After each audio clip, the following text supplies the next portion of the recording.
Hey, what's up, everybody? Penn here. So, this is going to be a quick video on the best picture and sound setup for the Hisense U8G. Rather, you're just using the TV audio, or rather, you have a sound system hooked up to it, such as me, soundbar, subwoofer, and two rear speakers, or a dedicated separate, however you may have it, or using the TV speakers. So, what you're going to want to do is that first thing, make sure that your HDMI format is in Enhance. Make sure it's in Enhance. For sound, preferably you're going to want eARC. That's going to give you the highest bandwidth. That's also going to give you the uncompressed audio, Dolby Atmos, things like that. It's going to give you the better audio versus ARC. Make sure eARC is checked. Advanced settings. For your digital audio out, you're going to want to experiment with either auto or pass through. Now, in my experience, auto is more consistent. It's a quieter version of Dolby. You can crank the sound up on it much more because it's not as loud at a normal default volume, if that makes sense. And the sound can be more organic and more richer. You can have a more immersive experience. Also, in my testing, the pass-through has seems to be broken in a sense to where you can have audio delays, audio skips, things like that, or it can completely go out and not work. Auto is more consistent. If you want the best audio, if pass-through works for you, then use pass-through. But auto would be the second best option if pass-through is not working for you. Auto is my best option because it gives me, in my personal experience, richer sound. It adds more three dimensionality to the sound. And I calibrated this sound system to this small home theater setup. So it actually works out for me. But do your research as far as what will work out for you. So picture, we are in SDR. This is filmmaker mode, backlight, local dimming, medium, backlight level 100. And you can watch my prior videos to get a sense of my commentary as to why I'm doing these things. These are more plug and play and universal settings. So I'm not going to do a 2-point calibration, show any of that. I'm just going to get to the meat and potatoes. If you want a great picture, you want to add a little bit more oomph to your image, then would be my recommendation. Yours may be different. Picture mode, filmmaker mode. That's just what I use because it uses a different gamma, and I'm going to explain that. Contrast 50, brightness 48, color 59. I like my SDR content to have some color pop to it. You know, I don't want it to look dull or a little lifeless. I want it to have similar pop to my HDR and Dolby Vision content, but not the same value. Tint 0, sharpness 25. That's the default because SDR, when you add more sharpness, it can give the illusion of, more detail, but it's just sharpening the image. I find this to be a good value. It's the default for SDR. Just my personal opinion on that. All sources, advanced. Color temperature, mid-low. Motion enhancement, clear. That's going to give you the best motion on this set, in my personal opinion. I don't like stuttering, or no, not stutter. I don't like judder. That would be the more proper term for this. And this cleans it up to where there's not too much soap opera, but there's a balance and it's smooth. And I've grown accustomed to it at this point.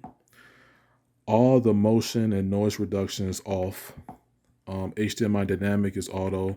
Active contrast will be on low for that more contrast look, that pop in the blacks.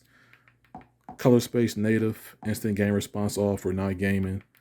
HDMI input optimization, picture quality. You guys may have this update, you may not. If you don't, just be patient. The new firmware is coming soon if you don't have it. And there is no calibration. Filmmaker mode is recommended for a gamma of BT 1886. That's why when I go back to the contrast and brightness, that's why I have the contrast at 50 and that brightness at 48 and the active contrast on low. so that it can compensate for the default gamma settings for filmmaker mode, because at default it does look washed out. It turns up the blacks. So to compensate for that, that's why I did these settings. Okay, these will be for Dolby Vision custom. Backlight local dimming medium, backlight level 100. Zoom in closer. Picture mode, Dolby Vision custom, contrast 60, brightness 50, and you can bump it up to 51, but I suggest 50. Color 65. Now, if this is too oversaturated for you, I understand. When I'm watching my HDR content, including Dolby Vision, I want my colors to pop. 59 through 65 would be fine. This isn't reference accurate. When people walk into a store, they see big, beautiful, bright televisions. I'm going for that type of effect. I'm going by what I see. I'm not going by reference accuracy. I'm going by what looks good. And when you watch a 4K Blu-ray or a 4K reference film, this really stands out. 10-0, sharpness at 10, not at 25 no more. Reason why is because when you're watching Dolby Vision content, you're watching a higher bit rate 9 times out of 10, and there's no need to have the sharpness at 25, simply because it's not needed. So streaming content these days are at a decent enough bit rate to where 25 sharpness just wouldn't be justified, and definitely for 4K Blu-ray, having a sharpness at 10 is more ideal. The lower the better when it comes to the higher bitrate content in Dolby Vision and HDR. For SDR, I'll keep it at 25, but for this, 10 is fine. All sources, color temperature mid-low, motion enhancement clear. These are off. Motion clearness, noise, digital, all that off. HDMI, auto. Active contrast, high. Color space, native. Film mode, that's grayed out, off. Instant gain response, off. FreeSync, off, grayed out. HDMI input optimization, default. And there is no calibration because this is plug and play settings. I will move on to HDR in a bit. Okay, time for HDR. We are also using filmmaker mode. Backlight, local dimming, medium, backlight level 100. Picture mode. Filmmaker, you can tell it's HDR because we're in HDR presets. Filmmaker mode. Contrast 60, brightness 50, color 65. This is pretty much matching my Dolby Vision settings. 10-0, sharpness 10. Picture size wide, default, apply to all sources. Smart scenes off, advanced settings. Overscan off, color tint mid-low, motion enhancement clear. Motion and noise settings are all off. HDMI dynamic range, auto, active contrast high. That really pops the image and it just brings more life to the image. And when it comes to HDR, color space, native.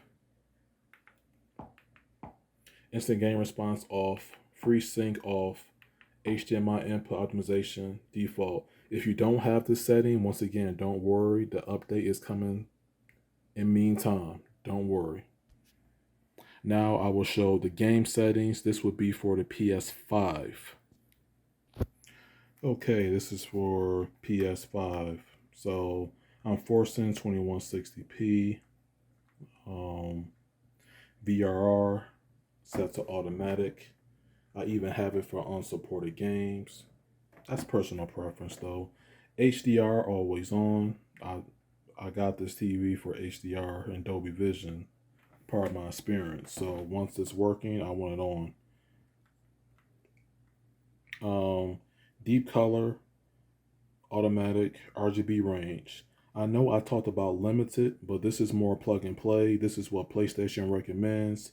So automatic, keep that at recommended, and enable 120 Hertz output, automatic. Now we are in HDR game mode.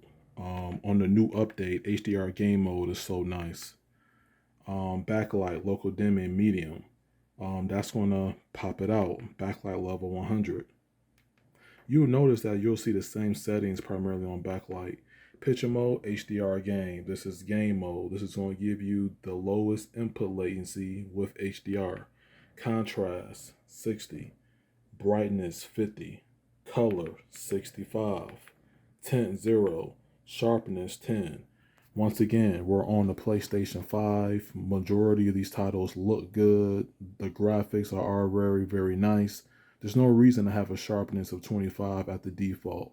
When we're dealing with HDR content or graphics as good as these, a sharpness at 10 is more than enough. In my personal opinion, it's more than enough. Apply picture settings, all.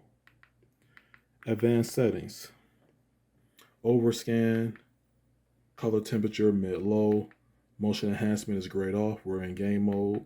Motion settings, noise reductions are off. HDMI dynamic range, keep this at auto because this is going to work in conjunction with active contrast on high. This is going to bring out your HDR game image. It's going to bring your game more to life.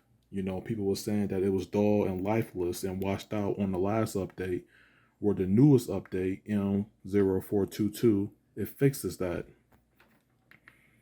Color space native, instant game response on automatically, FreeSync is on, and the HDMI input optimization when it's doing 4K 120 Hertz. I'm optimizing picture quality because I want the best picture. I'm not worried about text. This is more for desktop configurations, like if you want to see text clearer, but we're gamers here in this sense. So let's aim for that picture quality like that. And once again, there is no calibration because this is more universal, plug and play. Anybody can pop these in and you'll instantly know the difference. If you prefer active contrast for your images, for your games, your movies, your cinema, whatever, this is my recommended settings. The best setup for the Hisense U8G in terms of picture and sound. So if you like the video, if you like the content that you're seeing, please hit the like button, share the video, comment, give me your feedback, give me your recommendations. What are your picture settings if you have this set? What are your thoughts on this TV? And just let me know. I'm pushing out more content, and I appreciate all the comments that you guys will give. This is Pen sign out. This wasn't exactly a quick video, but hey, we got through what we got through. Peace out, everybody. Thank you for watching.